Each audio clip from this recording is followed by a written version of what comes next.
So I heard a Jewish joke this week, and I wanted to see if it's one of the thousands that Rabbi knows. Oh, So a Jewish guy is sailing, and he capsizes on an island somewhere, and he's all alone, and he spends 3 years on the island, and eventually these rescuers come and find him. And he builds two shoes. Oh, come on! You're ruining my joke. Yeah, cut that. Do you know it, Hyla? Probably. No. She does it. I never heard it. All right, none of our listeners will know this joke, so I'm telling it anyway. So he capsizes on this island, and rescuers come, and he's like, "Oh, I'm rescued. Thank Hashem, I'm rescued." He said, "But before we go, I want to show you around. What I've done to the island." He's built up all these buildings on the island, and he's done a lot of work. And he said, "I wanted to show you my two shoals." And the rescuer says, Why did you build two shoals on an island? He's like, I don't understand why you built one, but why would you build two? And he said, well, this one over here is the one I go pray in. The other one, you would never catch me dead in. That's good. That's good. That's gonna be me and my father's the new stone. That's a good one. Which is just I saw just a little clip yesterday of Jerry Seinfeld. I guess he must have been on either Saturday Night Live or one of these shows with Norm Macdonald. And Norm Macdonald is not Jewish, but the other guy who was sitting with him was Jewish. And Jerry said, "I'm going to tell you the most Jewish joke, but you have to be a Jew to get it. So Norm, you're not going to get it, but you will get it." Okay, what's the joke? The joke is two Gentile businessmen meet. One Gentile businessman asks the other, "How's business?" The other one says, "Great." The Jew cracks up. The Jew, Norm Macdonald doesn't get it. Jerry's cracking up. Says, "I told you." See, he gets it. He's Jewish. He gets it. Explain it for our non-Jewish. We have a lot of non-Jewish listeners. So for our non-Jewish listeners, just explain the joke, because Jews always complain. Yeah. Complain. It's never like, "How's business?" "Great." That's got to be a Gentile. A Jew would say, "Oh, why me?" What? If Elon Musk was Jewish and you asked him, how's business? He'd be like, "It's been a tough month." Meanwhile, he made like $400 billion and he's now like almost a trillionaire. But Rabbi, I hate to disagree, but I was listening to another podcast yesterday. Yes. And it was all about Jewish joy. Oh, shut up. Who? I don't know who that is. I don't know what that. Don't know. Don't listen to that podcast. Oh my God. God. Okay. People like me watching this, they're going to be wondering, why are we sitting in this formation with me and Chayle next to each other? They're going to be like writing in, like, what's going on. Usually everybody has their own. Yes, so I'm going to explain why it is, because people have been writing in that me and Chayle have been chirping at each other. So just to show that we're in good shape. You know what? We sit next to each other. We have nothing. And now there's also the risk of her throwing you an elbow if you insult her. I know, that is true. That is true. But I wanted to say one thing about Jewish Joy before we start. Nick Gillespie, who is has his own podcast, two podcasts, Reason Magazine. When I was talking to him about Jewish Joy, he goes, "That just feels like the antithesis of what Jews are about." Like, he's like, "That doesn't sound right." He's like, Jewish writers and creators are all about the angst and he's like, when you start talking about Jewish joy, it just doesn't fit. And I was like, actually, you're so right. It's just, but it's wrong. It's not true. But the great comedians and then but joy. Jewish. I think the word joy is very like Christmas. The joy is in it. That's the dichotomy. That is the joy. Yeah. You know what? I think it's a weird word. I don't know. It's a weird word. It's like one of the words that you would see like on a Christmas tree. I don't know. It's funny that we're talking about joy because we're going to talk about a joyous holiday. Yes. That's coming up very soon, called Hanukkah. Yes. But I even though we have access to, one of the great rabbis, and he was on the podcast with us every week, I wanted to make sure we brought in a true theologian to really explain the essence of Hanukkah. So speaking of joy, I'm going to bring in this theologian here to tell us all about joy. So this is the almost first gentleman of the United States, Doug Emhoff. who sent a tweet, I think for last Hanukkah or the Hanukkah before, that's now been deleted, but the internet's forever. So sorry, Doug. So I'll read it to our audio only listeners. This is Doug Emhoff's tweet. The story of Hanukkah and the story of the Jewish people has always been one of hope and resilience. In the Hanukkah story, the Jewish people were forced into hiding. No one thought that they would survive or that the few drops of oil they had would last. But they survived and the oil kept burning. During those 8 days in hiding, they recited their prayers and continued their traditions. That's why Hanukkah means dedication. It was during those dark days that the Maccabees dedicated themselves to maintaining hope and faith in the oil, each other, and their Judaism. In these dark days, I think of that story. It's so... I mean, it is like written by a first grader. Literally a first grader. Could you imagine Judah Maccabee like reading that tweet and being like, what? What story is that? The only thing about that is he's got Hanukkah right. Yeah. That's about it. The rest of the story and the Maccabees. It's so funny. I thought that was a good lead. That's a good introduction. Yeah. That's a good introduction. So, what is the story of Hanukkah? So I guess before we get into the actual story, I think probably let's get into the context of what was going on in that area at the time. So maybe we could talk a little bit about the Hellenization and the Seleucids and that whole, what situation was going on when Hanukkah happened. So it all starts with Alexander the Great. I mean, he was a Greek king, came out of Macedonia. He fought for probably 12, 13 years while he was alive. He died at the young age of 32. And by the time he died, he had conquered most of the world.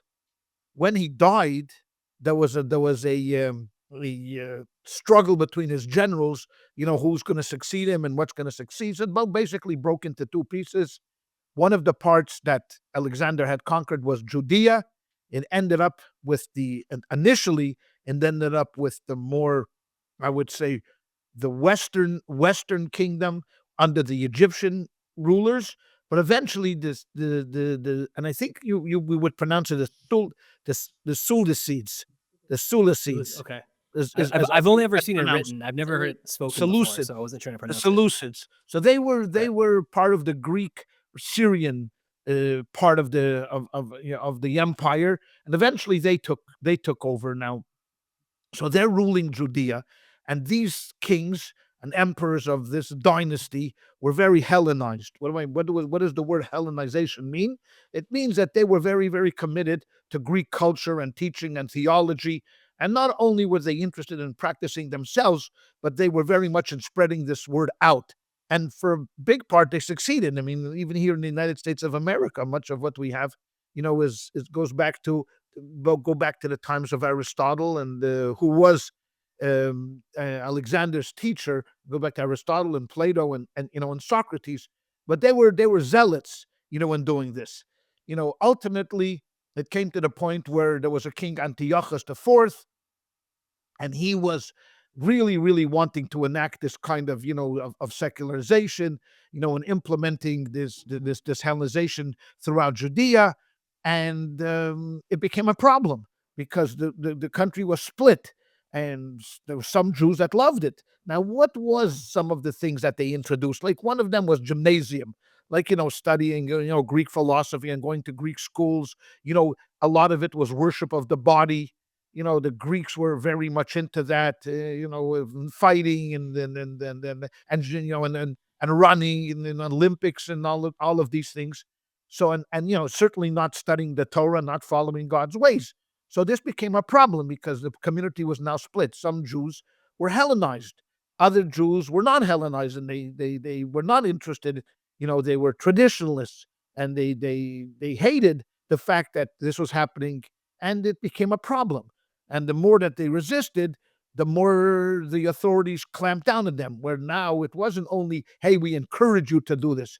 Now they enacted prohibitions against practicing Judaism. So you couldn't study Torah, you couldn't keep Shabbos, you couldn't keep the holidays, you couldn't do circumcision.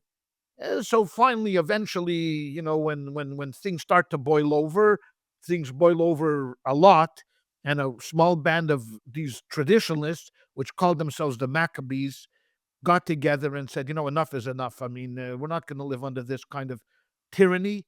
And they fought a war, and they defeated them. I mean, they defeated the Greek Syrian army and drove them out of Judea and rededicated the temple, and drove out any kind of Hellenization that was enacted inside the temple. And so that was one great miracle of Hanukkah. The second great miracle, I'll give Chaim a chance to speak. The second great miracle of Hanukkah was when they rededicated the temple. One of the services was lighting the menorah. They couldn't find any pure oil that the menorah needed, except for one little jug that was supposed to last for 1 day, but it lasted for 8 days. That is the great miracle why we light the menorah for 8 days. Parenthetically, just to give a plug to one of my uncle's books that he wrote, he asks a question, why 8 days? The miracle is only 7 days, because 1 day they had oil. So we should have a holiday of 7 days. Why do we celebrate 8 days? And he gives 100 answers. The book is called Ner Lameya. It was the first book that he had written. It's a little plug for his book. If you want to buy it, you can always go to rabbi@shulbytheshore.org and I'll order it for you. He was very The problem is that it's in Hebrew. So you have to be good in Hebrew. But besides that, they celebrated 8 days. The following years, the rabbis instituted, because of this great miracle of finding the little jug, and now we're going to celebrate 8 days of Hanukkah by lighting the menorah every night. And that's how Hanukkah started, a great victory over a superior army, and the miracle of the little cruse of oil that we found. Right. If anybody was on the fence about learning Hebrew, I can't think of any better reason to convince you than to read a book about why Hanukkah is 8 days instead of 7 days. 100 reasons. 100 reasons. Yes, 100 reasons. He did a lot of research. Yeah, he did. I'm sure. I want to just go back just to focus for 1 second on what the Hellenized Greeks were trying to do was to take away any of the particular identities of any of the people that lived in their land. Everybody was supposed to become Greek. The interesting thing about that is we learn a lot about what Jewish life was like, because we don't have a lot of sources actually about what did normative Judaism look like during the Second Temple period. But what we do know is what we learned from that time period, because we can see what the Greeks were, putting what's it called? Not allowing the Jews to do anymore. So we're they were, I couldn't think of that word, prohibiting. So they couldn't bring sacrifices. They couldn't circumcise their sons. Which means that they did until then, right? They wanted them to bring pigs into the sanctuary. All of these things we know, desecrate Shabbos and holidays. That gives us a sense of what Jewish life was like during the Second Temple period, because otherwise we wouldn't really know. And so it's just an interesting point of historical context that we learn a lot from that time period. And there's the book of Maccabees. There's 4 which is parts an of it. apocryphal book.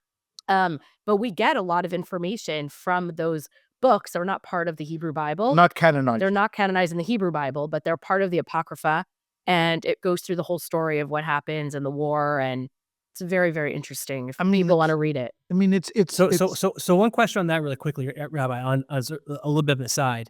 Could you just really quickly explain what canonized versus apocrypha means? Well, I think we've gone through this in the previous episode. Oh, did we? That canonized means it's all, that my brain is full. No, it's okay. The men of the Great Assembly came together and said, which are the books that we would consider holy and divine, meaning Torah. This is the word of God. And they put together 24 books that are considered the Torah. 5 books of Moses, the prophets, the scriptures. The Esther is in there, Jeremiah, Ezekiel, also Psalms, Proverbs. Those are all canonized. Anything else that's outside, even though they're books of wisdom, and we can use them as books of wisdom, and we can quote them, they're not canonized. They don't have the same level of sanctity that the other books have that were canonized. So the Maccabees are one of those. They're great historical references, but if there's a problem in there, if there's a contradiction in there, we don't care. I mean, it's not our problem. We don't have to answer that. It was written by outside of the realm of canonization. Okay, thanks. I just wanted to point out it was a little bit more complicated the situation, the political situation in Israel than we make it. I mean, we make it sound that it was, the Jews against the Greeks. No. Antiochus IV, by the way, was fighting a number of different wars at this time. Right. It wasn't only against the Jews that he was fighting, because he had spread himself out a lot. I mean, the kingdom had spread itself out. And part of the problem when you have a spread out kingdom is you have to be able to defend all those lands. And he was fighting with the Parthians. They had weakened him considerably. Now he's fighting against the Maccabees. He's also fighting a war in Armenia. So he's fighting a number of multiple fronts that he has to. But I'm not taking away from the fact that they still outnumbered us. Yeah. I mean, and we were still a small army, but the political situation was very volatile, during that time. Ultimately, they lose the kingdom. The Rome takes over. The Roman army is going to come in, 100 years later and defeat the Greek Syrians, and that's where you get the Holy Roman the Roman Empire, from.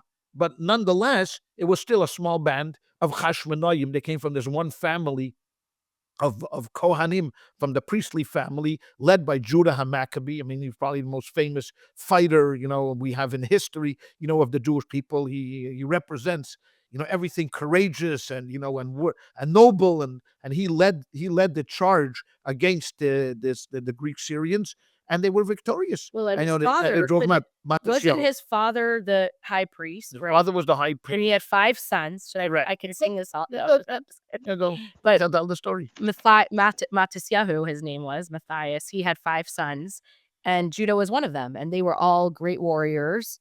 They were all killed, I think, in the war. One survived. One survived. Who became later on the king. Right. And they ruled for several hundred years, the Hashemite kingdom. Yeah. And the revolt started, if I know the story correctly, when Mattisyahu killed a Jew who was trying to offer sacrifice. Exactly. Yes. Exactly. And then he killed the Greek policeman or someone trying to enforce the law or something. Yeah. So they were, in truth of the matter is, they were crushing the will of the people. This wasn't just a rebellion for rebellion's sake. I mean, this was really a war, against, and it was a war of liberation. And then we celebrate that. When people say, no, this is a war, where we liberated ourselves, and religious freedom and all of that stuff, it's absolutely 100% correct. We shouldn't try to emulate, to kind of compare the present day rift within Judaism to those days. And people want to say, what, the Maccabees would be like the Orthodox, where they're unbending, and maybe the secular would be more like this, more like the progressive Jews of today. It's not even comparable. No, you wouldn't compare. Oh, that's compare, because the Hellenized Jews turned their back on Judaism. Right. You can argue streams of Judaism, Reform, conservative, Orthodox, Reconstructionist, all are in the Jewish camp. Right. They're in the Jewish camp. Yeah. You may disagree vehemently against their positions, yes, but they all consider themselves. Imagine a Jewish group that would turn its back completely and just advocate for American culture. That we don't need anything about Judaism. We just need to assimilate into American culture and be like all Americans. If Americans had no religion, Right. if Americans had no religion, Right. that's what you would compare. Not, So you wouldn't say like the Hasmoneans were like Orthodox? You wouldn't they use were. those No, I would call wouldn't them use them. traditionalists. traditionalists. They were traditionalists. They wanted to Right. continue the tradition as we've been doing for hundreds of years. I mean, Right. the temple had stood. It was destroyed. It was rebuilt. Now we're in the Second Temple era. They wanted to continue what was always what was called normative Judaism. Right. I mean, what they saw outside were brothers and sisters and family members turning their backs to Judaism, and now allowing the Greek culture to dominate. Right. That they couldn't agree to. Right. So it was a war, a civil war in a sense, because they were also fighting not only the Greek Syrian army, but they were also fighting against the ideology of brothers and sisters and fellow countrymen. This is a kind of a technical question, and then I'll let Jay ask Hanukkah questions. But the Hasmoneans were actually priests, right? I mean, Mattisyahu was a priest. Yes. After the war with the Greeks, they took on the kingdom, right? They became kings, and so they then mixed the two ruling classes, right? They were not only king, but they were high priests also. Correct. So for the next 200 years or so, or 150 years, the Hasmoneans really dominated the story of the Jewish people, but they ended up becoming pretty corrupt. Is that correct? Because the rabbis were very much against Right. I wanted the to talk the to mixing of these two political offices. Right. The kingdom was dedicated to the tribe of Judah. Right. God had promised David that his sons and his family would always be the rulers. The high priesthood, that was dedicated to Aaron and his sons, and the Hasmoneans had full right to hold that, but they had no right to hold on to the kingdom. And the rabbis were very, it's the old expression, the golden rule. The one who has the gold makes the rules. And then since they were, they ran the show, and they ran the army, and they had everything. So power, what do we say about power? Power corrupts, and absolute power corrupts absolutely. And then this is what happened, because ultimately what happens is the grandchildren then split into two, and they have a civil war against each other. And then they bring in the Romans, and then the Romans don't leave. That was so that's what happened. So that's why one of the questions that people always ask is, in the Talmud there are books dedicated to all different holidays. Right. There's a book about Passover, a book about this, and a book about that, a book about Rosh Hashanah, but there's no book about Hanukkah. So one of the answers that is given is because the rabbis were upset with the Hasmoneans, and because they took upon themselves too much, they usurped too much power. So therefore, they buried the story in the middle of the tractate of Shabbos, in the middle of the tractate that deals with Shabbos. Oh, we have to light Shabbos candles. How do you light Shabbos candles? Well, you use oil. Oh, oil. Let me tell you a story about oil. Once upon a time, It is funny. so people called the Hasmoneans, and it goes on for a couple of pages where to light and how to light, but it's buried. Right. I mean, if you would not know that there's a tractate called Shabbos, you would not know that there was even a story about Hanukkah. But so the Talmud tells the story. They're not ignoring. They're not ignoring it, and they tell you about the war that's going on, and the miracles that's going on, and etc. etc.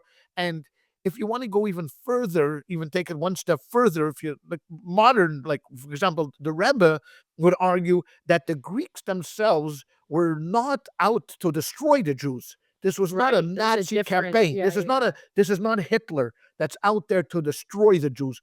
Antiochus was very much willing for the Jews to stay in place as long as they would, change their attitudes. He wanted to destroy them, not Jews. And just take out. He was even willing. Rebbe go one step even. He was even willing to say to you, "Hey, you know what? You wanna keep Shabbos, but don't keep Shabbos because God commanded you to keep Shabbos. You keep Shabbos because it's a good idea. We need a day of rest. You can study the Torah because there's wisdom in the Torah, but we want you to study it for the wisdom of the Torah, not the divinity of the Torah." So what he was really trying to uproot was this idea of godliness. He wanted God out of the picture because we're gods. We are. We run the show when it comes to godliness. And if the Jews were willing to do that, I mean, and accept that kind of thing, so we could have studied Torah. We could have, but it would have been Torah as you're studying philosophy. You would be reading Aristotle, and along with Aristotle, you would be reading the books of Moses. You could keep Shabbos, but it would be a day of rest from work, but not a holy day. So that really was where the war was, and the Maccabees could not accede to this. They didn't want this. They wanted to be connected to God, to godliness, even to the point where when they went into the temple and they looked for the oil, and they couldn't find a pure bottle of oil with the high priest's stamp on it. The rule is you could use any oil at that time. In all reality, if you look at Maimonides' rules and regulations, you're allowed to use, because most of the Jews were defiled at that time, were called tamei. You can use oil that was defiled. You didn't need to use pure oil. The answer, of course, to that is that destroys the entire war effort. We're looking for purity. We want purity in Judaism. To use defiled oil that was ripped open by the Greek officers, that would have defeated everything. We needed to find something that was pure and righteous and dedicated to the cause. And that's what the story is. And to us today, when we're celebrating Hanukkah, we need to remember that our identity is completely wrapped up in the idea that we are committed to the Torah, not as a book of wisdom, It's not something we're going to look at because Moses was a smart guy and he said rest on Shabbos, so it's a good idea. But that it's divine, that to connect to this book is really connected to God Himself, and that the three, that Judaism, godliness, and Torah are indispensable one from another. One can't do without the other, and that's the modern day version of Hanukkah. That let's not lose sight of what made us great, and because it's easy to lose itself here in America, because no one cares. Well, let's get to that in a second. Yeah. Okay. Yeah. So Hanukkah is one of the newer holidays, Correct. relatively.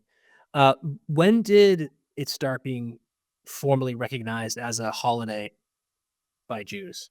The next year. And where did it start? The next year, the rabbis had instituted on Oh, the 25th of Kislev. It was the 25th day of the third month of the calendar, when they drove everybody out and they lit the menorah with this candle, with this one little cruse of oil. And on the 25th day of Kislev, forever now is the beginning of Hanukkah. So right away they instituted it with song and with, not song, but with prayers. We say Hallel on it. We don't fast. We don't. If we bury someone, we don't do any eulogies. It's a celebration of 8 days, 8-day celebration. Hanukkah. So it started very, very, very early on. Right away they started this holiday. And if you want to know why it's 8 days, I've got a great book to sell you. So what about? So the most famous symbol, obviously, of Hanukkah is the menorah. Correct. When did that come to be? So that was the next year, because it was all sort of right away. at that same period. Right away, because the Hanukkah menorah is different than the temple menorah. Right. The menorah has 7 candelabra sticks, but this has 8. With another one you may find, because people can ask them, but there's 9. One of them is called a shamus. He's like the helper. He lights the other. Right. You don't light candles. Right. You don't light. You light one and then you use that candle to light the other ones. Right. So that was because the miracle was all about the oil. This became the symbol, of Hanukkah, the menorah lighting light, onto the world.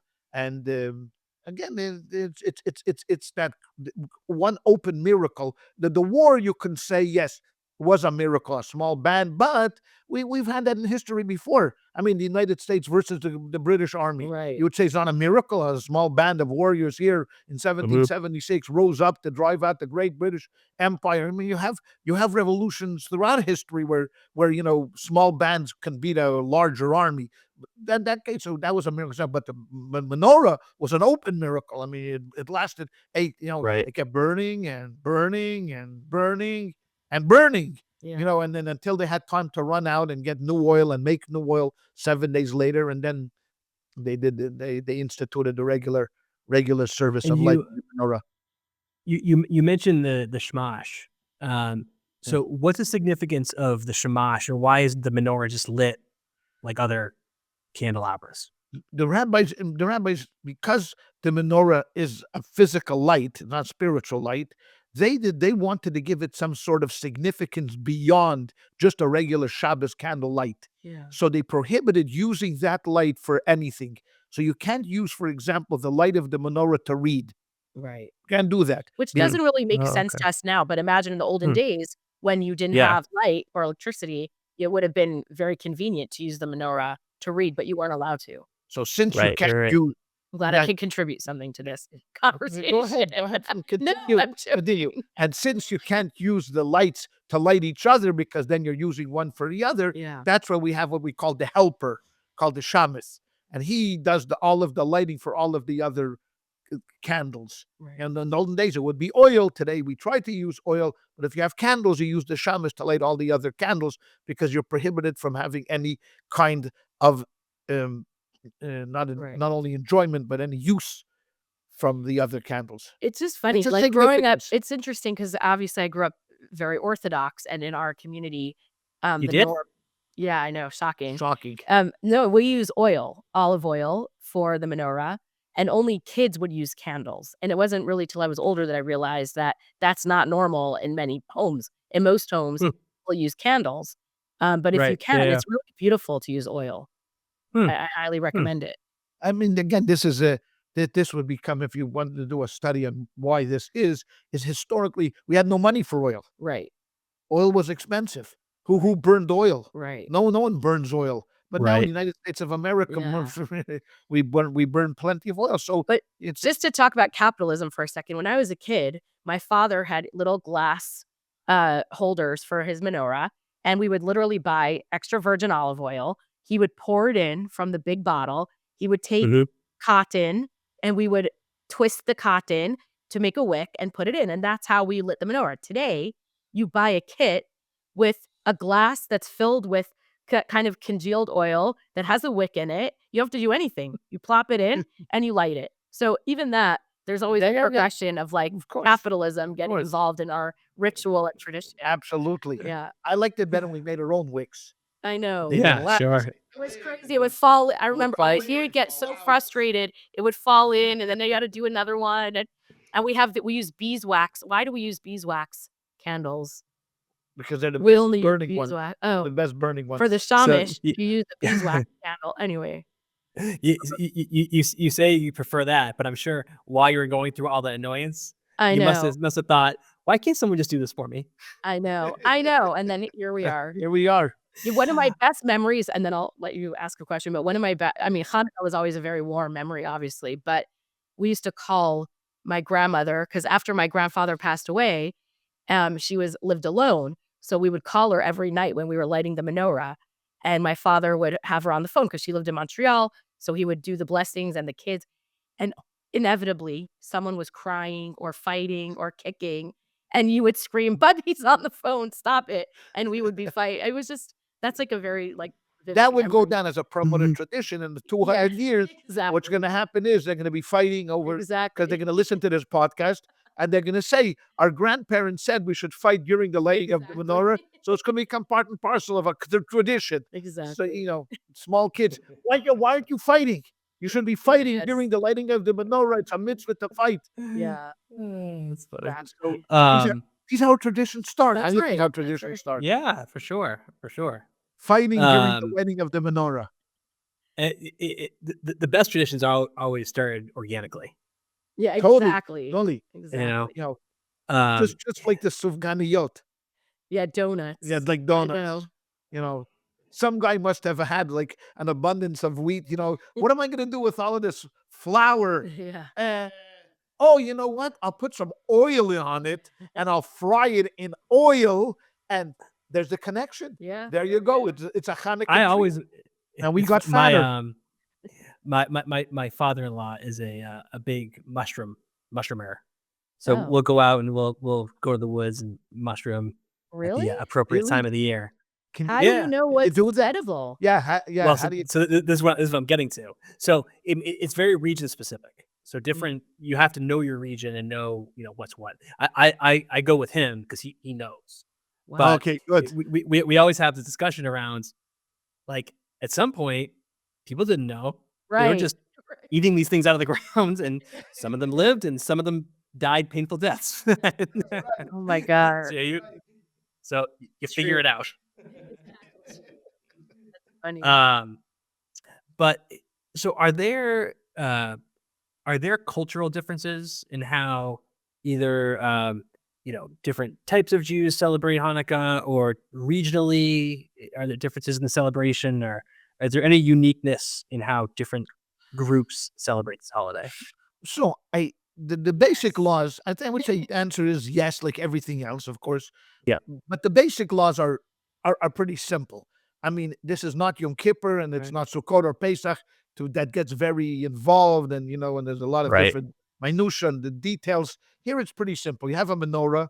When it gets dark, you light one, and the next day you light two, and the next day you light three. That's become the tradition, even though during Talmudic times they were disputed. There were disputes between the rabbis, but it became that what day one is one, day two is two, day three is three, and et cetera, et cetera, et cetera. So that's kind of the bottom line that everyone, that's a common denominator. You light the menorah when it gets dark for 8 days. Okay. Then, of course, we've been doing this for 2,000 years, more than 2,000 years. So obviously, different traditions grew up in different parts of parts of the world. We have what's called a dreidel. A dreidel is a little top. Now we play it. I'm not sure when the first dreidel came around. They say it was around at the time of the story, but it's hard to picture that they had a dreidel at the time of the story. But they had the kids. What they said? Why did the dreidel come about? Because when they were studying Torah, and the Greek officers would come in and check, they would put away the books and they would take out these little tops and they would play them. Whether that is or that isn't, I don't think that's one of the 613 mitzvahs where I would hang my hat on, to go to martyrdom, for this thing. But it became a tradition, at least in Eastern Europeans, to play dreidel. And now playing dreidel started just spinning the top, and then all of a sudden someone decided, hey, you know what would be a good idea? Instead of spinning the dreidel, why don't we put letters on the dreidel? So someone wrote, Nes Gadol Hayasham, Nun Gimel Shin Hey, and then you spin it and see where it falls. Hey, so you got a Shin. Okay, it means a great miracle happened there. Right. The 4 letters. So then the next guy says, one, we play for something. Let's play for a cookie. So you put a cookie in, if it lands in this. So that's how you get Las Vegas. It starts, with a cookie, but then it goes to a penny. Next thing you know, you've dreidled away your children's college fund, and you're taking out a second mortgage because you're betting on a gimel, to fall. So that's how customs. And then sufganiyot, this idea of eating donuts. And latkes. What about and latkes? And latkes also was this idea that someone came up with the idea. Oh, it's oil, so we should do something because you're supposed to eat a meal and a festive meal. So why don't we put oil? So therefore, and then there's the tradition of Hanukkah gelt. There's tradition of giving children presents. On Hanukkah, some give money, some give gifts, some give 1 day, some give 8 days, some give 2 days, some. It's all of that. So we have it, of course, because the Christians, get their gifts on Christmas morning. They get a 1 day. We get it 8 days. Okay, just to outdo them. We got 0 gifts. Okay, you got money. We got Hanukkah gelt. Come on, sign up Hanukkah gelt. Well, I have to disagree with you there. There is nobody on earth that would consider Hanukkah gelt a gift. So someone said, you know what? If we take the most garbage chocolate and we package it up in this gold film, then people are really gonna like this trash garbage. This trash chocolate. Yeah. But and it's annoying to eat. You have to peel off each day. It's so annoying for so little. And if it's not milk chocolate, if it's just a dark chocolate, then forget it. Then you give it to the Greek Syrian army. When I was growing up, there was a rabbi who would come around to he would visit all the rabbis in the community and their children, and he would give us money as a gift for Hanukkah, and we would get it based on our age. So you would get a dime, and then when you were 8, you would get a quarter, and then when you were 12, you get a quarter and a dime, when I was 27, I got $1 finally. I got a full $1, and it was so exciting. I already had 4 kids, but I finally got a hold. I mean, those are the kinds of things that you remember growing up. He would come every year, but we did not do gifts in our home at all. Not gifts, but Hanukkah gelt. We did Hanukkah. Hanukkah gelt is an old tradition. It is an old tradition. Yeah. And again, it's everything in America. This idea of excess. It was given one night. Yeah. The families would get together. They would make latkes or whatever they would make, and the grandparents or the parents would give each money. Yeah. You have to remember, Eastern Europe, the Jews were not rich. Yeah. I mean, it wasn't like we had tons of money. Each kid would get a little bit of money that they could use for whatever it is, and that tradition stuck. But my grandparents used to take us to Toys R Us, remember? And after Hanukkah, and we were able to pick out a toy. Goldie always got a Barbie, and I would never even walk down that aisle. I was embarrassed. Right. Well, yeah, I mean, everything's on sale afterwards. So exactly. It's a good time to go to Toys R Us. Exactly. Totally. But it's interesting because Baruch, my husband, grew up in a very Orthodox home, even more than us in a way. Right. And they did get gifts, but that's because they had 13 kids in their family, and it was expensive to give Hanukkah gelt, really. So they would get, pencils, notebooks, small little things to celebrate Hanukkah every night. Yeah. So I don't know. I am sure that the Sephardim and the Persians and all of those have their own customs, but here in America, kind of became homogeneous. Yeah. To do these couple of things. We play dreidel, and the most assimilated people, play dreidel. We give gifts. We eat donuts. Yeah. Moroccans have a delicious thing called sphinge that is like a fried dough. Spinach? I thought you said maracas, and I was Moroccan. like, I don't think maracas are Yeah, like a thing. no, they have they make sphinge instead of like jelly donuts. And everything's so commercialized now. When you go to Israel or to the Orthodox communities for 3 weeks before Hanukkah, they have displays of the most elaborate donuts. I mean, like pistachio infused oil and, like these layers of Beef? Yeah. Yeah, Oh, you beef usually get some beef. beef Yeah. donuts. Deep, Beef donuts? candied bacon donuts are Kosher bacon. kosher bacon. Yeah. Kosher Well, bacon. bacon donuts are delicious, but Yeah. beef donuts? Yeah. They Really? put meat inside. I know. It's crazy. I know, and it's because everything in America is excess. Right. You can't just have like a Right. simple holiday Like where you jelly just donut, like when we were have kids. one half of a jelly donut or your custard donut. No. Now you got to go to the excess. You got to have and these donuts are like $9 a donut. It's not like you're getting a beef donut. It's not like at 35 cents like you get a donut. I mean, even a jelly donut is not 35 No, cents. they're expensive. But they become so expensive. All of these things. Funny. But this is America. America, you got to blow everything up. What was Everything Hanukkah? is blown up. What was Hanukkah like when you were growing up? Do you have any memories? It was same. I mean, it was. I got. Trying to think. I think I got like each Hanukkah. I think I got one big gift, Yeah. and then I got a bunch of other nights I got smaller gifts. Yeah. I think Yeah, that that's was right. that was generally how it worked. Yeah. But yeah, I mean, it was. I think it was the same as everybody else. And again, More or less. it's the idea that in the United States, we tend to just secularize everything. And because it lands so close to Christmas, then all of a sudden now we're equating, they have the tree, we got the menorah, they got a gift, so we give gifts, all of that stuff. But it's so very different. If you think about Hanukkah, what it should be is, again, retelling the story how our identity is unique. Yeah. It's a unique identity in the world. We have a certain history that we are trying to preserve. Trying to assimilate was exactly the opposite message of what Hanukkah is all about. Right. So you know what? It's not Christmas, and it has nothing to do with Christmas, and has nothing to do with a Hanukkah bush, which some Jews are now bringing into their homes, thinking to themselves, why not? Why not? The Christmas tree is a cultural symbol. I could have a Hanukkah bush as a cultural symbol. And I'm afraid that we're also kind of perpetuating something like that. Not the bushes, but by saying that the menorah is simply a war of religious freedom. If you keep saying that over and over again, okay, so what's the difference between George Washington and Judah Maccabee? He fought a war for religious freedoms. He fought a war for political independence. But it's the same thing. But it wasn't the same thing. What Judah Maccabee was warring for was this idea of identity. Right. Of being able to live true to who you are. And who are we? We're a people of the Torah. We're not about the sufganiyot. We're not about the dreidels. We're not about any of these. They're very nice, but they're all what we would call accoutrement. They're additions to it. The true story of Hanukkah is to be loyal to who you are. And who you are is a godly, infused Jewish person that needs to have a connection to the Torah.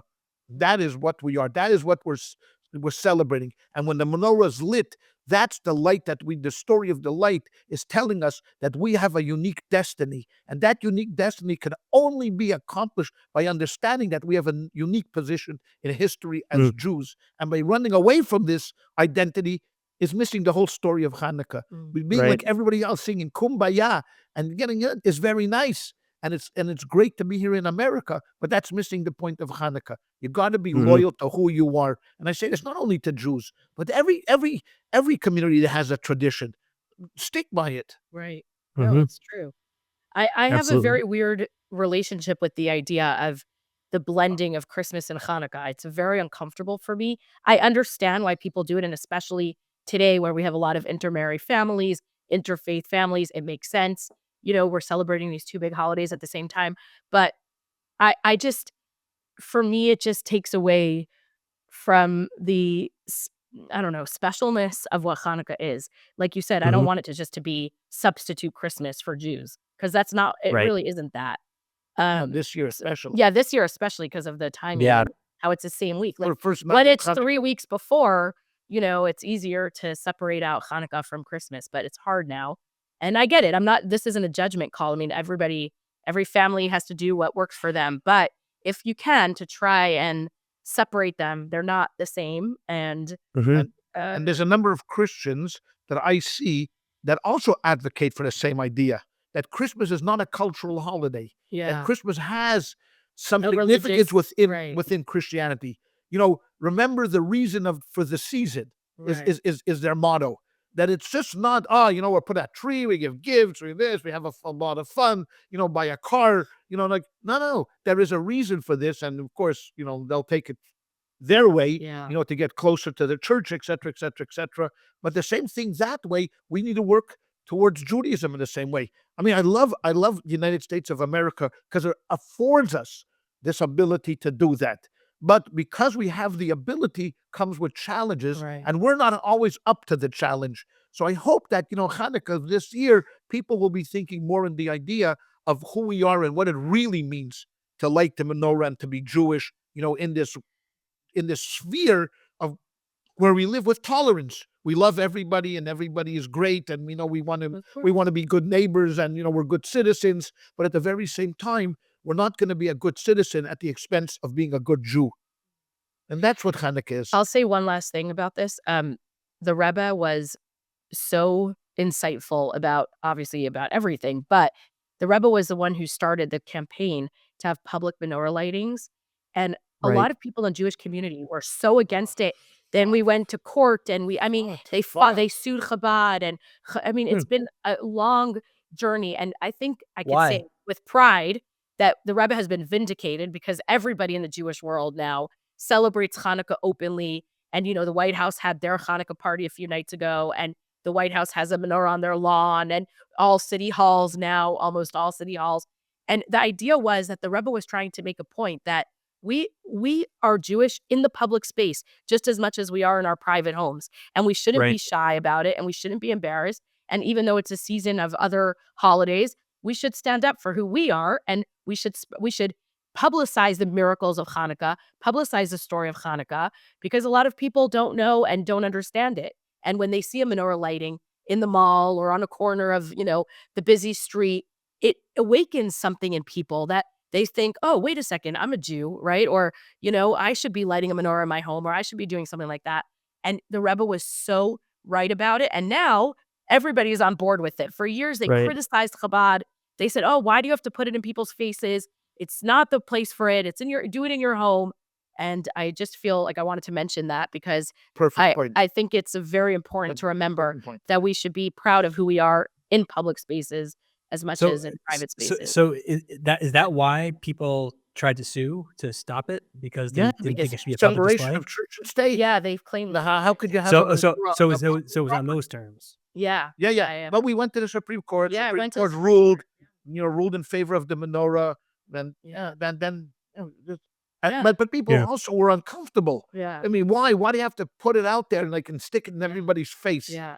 Right. I think today more than ever, with the rise of anti-Semitism, we should be out there publicly lighting menorahs, just to show that we're not being coward. Exactly. Into our homes. No, we're absolutely. Yeah, and if you live in a place, you should look up where your local Chabad is having their public menorah lighting, and you should go because it's a really inspiring. I've met so many people over the years at our public menorah lighting who just happened upon it, and they were like, I'm so happy I ended up here. This is so beautiful. I feel so good about it. So I just encourage people to do that.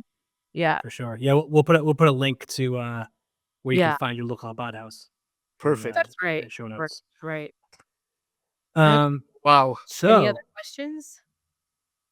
I think that covers it. We didn't even talk about the women. I forgot to. Okay, well, that'll be the next time. That'll be our next podcast. Will be dedicated to the women of Hanukkah. Wow, which is a big topic. It is. It is a big topic. But because it is a lot of details of Hanukkah, we have to go. Okay, fine. I know someone who would not be happy about this. I know. Judy Golds would not be happy about this discussion at all. This would be oof. No, if you want to learn more about Hanukkah, look up Judith and Hannah and her 7 sons. These are amazing These are amazing Stories. stories, and the women were very influential. And Hanukkah is actually considered a special holiday for women, and we're not supposed to do any work while the menorah is lit. So I always use that as an excuse to Bummer. just chill out. I know, just chill out. So light your menorah and then relax and enjoy the holiday with your family or with friends. Absolutely. All Sure. right. Awesome. Thanks. Well, I hope everyone has a Great. I hope great you- Hanukkah. We talked a little bit. Enjoy Hanukkah. Yes. Yes. Everyone have And a great it's spelled Hanukkah. I with will. a CH. CHANKAH. Hanukkah. Yes. Yes. Yes. You need to maximize the phlegm. It has to be the CH, I will not not the H. buy anything that says Hanukkah with an H. So Okay. that's my own little test. I won't. All Anyway, right. thanks, Lauren. Okay. See you, everybody. Bye-bye. Bye.